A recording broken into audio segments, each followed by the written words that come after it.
So here we have the Mini Cooper 5-door hatchback automatic on a 16 plate.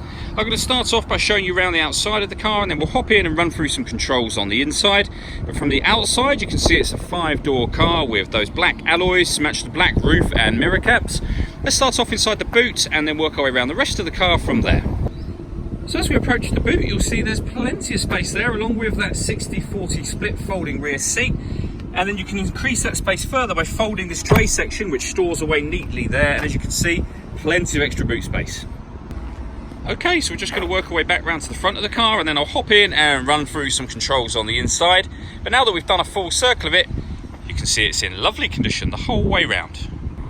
Just briefly before I climb in, I think it's well worth seeing the interior from this exterior point of view. You get half leather seats. There's plenty to run through on the dashboard, so let's hop in and we'll do that right now. Okay, so now that we're inside the car, we're going to start with the dials. On the left-hand side, we have the rev counter. We have the speedometer in the middle and the fuel gauge on the right-hand side. Also in the middle, you can see the total miles for this car, which are 3,019.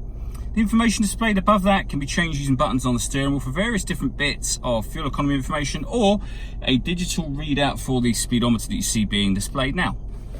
Backing out to the steering wheel, on the left-hand side we have cruise control and speed limiter, and on the right-hand side stereo controls and phone controls, including voice activation for the phone. So hit that button, ask it to dial anyone in your contacts list, and it can do that for you without you having to take your phone from your bag or pocket.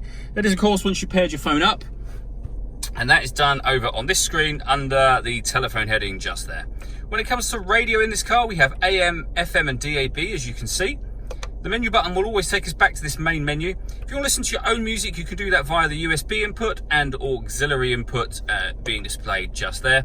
And as I say, other than that, you've got various services, settings and vehicle information at this end. So things like, for example, your onboard trip computer information.